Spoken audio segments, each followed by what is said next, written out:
ನನ್ನನ್ನು ಕಣ್ಣೆತ್ತಿಯೂ ಸಹ ನೋಡದೆ ಕುಳಿತಿರುವನಲ್ಲ. ಇರಲಿ, ನನ್ನ ಪಾದದಿಂದ ಭೂಮಿಯನ್ನು ಮೆಟ್ಟಿ ಅವನೇ ನನ್ನ ಪಾದದ ಮೇಲೆ ಬಿದ್ದು ನಮಸ್ಕರಿಸುವಂತೆ ಮಾಡಬೇಕು. ಜಾಗೃತಳಾಗು ಯೋಗಮಾಯಿ.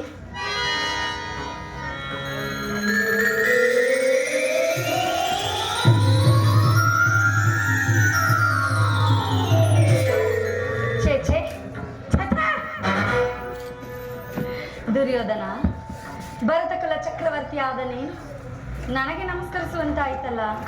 ನಾನೇ ಅಲ್ಲಿಗೆ ಬರುತ್ತಿದ್ದೇನಲ್ಲ. ಕೃಷ್ಣ, ನೀನು ಬಂದಿರುವುದು ದೂತನಾಗಿ ಬಂದಿರುವ ನಿನ್ನಲ್ಲಿ ದೂತ ಲಕ್ಷಣಗಳು ಇರುವವೋ ಇಲ್ಲವೋ ಎಂದು ಆಡಿಯಿಂದ ಮುಡಿವರೆಗೂ ಪರೀಕ್ಷಿಸಿದ ಮಾತ್ರಕ್ಕೆ ನಾನು ನಿನಗೆ ನಮಸ್ಕರಿಸಿದೆನೆಂದು ಹೆಮ್ಮೆ ಪಡಬೇಡ. ಒಂದು ವೇಳೆ ನಮಸ್ಕರಿಸಿದ್ದೆ ಆದರೂ ಅದು ಈ ಭೂಮಾತೆಗೆಂದು ಬಂದದ್ದಾಯಿತು ಪಾಂಡವರ ರಾಯಭಾರಿ.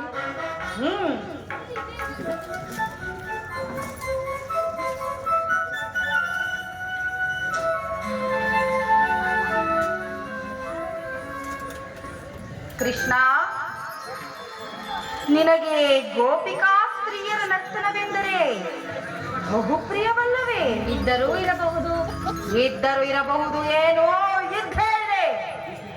ಕೃಷ್ಣ, ನಿನ್ನರಮನೆಯ ಗೋಪಿಕಾ ಸ್ತ್ರೀಯರ ನರ್ತನವನ್ನು ನೋಡಿ ಬೇಸತ್ತಿರುವ ನೀನು ಇಂದು ನನ್ನರಮನೆಯ ರಾಜ ನರ್ತಕಿಯರ ನರ್ತನವನ್ನು ನೋಡಿ ಆನಂದ ಪಡು. ಸಹೋದರ ದುಶ್ಯಾಸನ,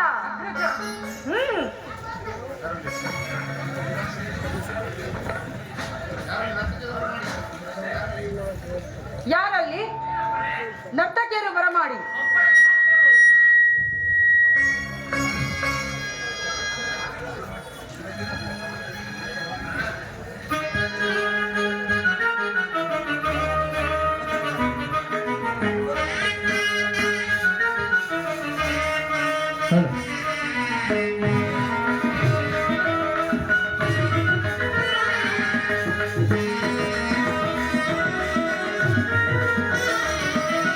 ಕರುಣಾ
ಗುರು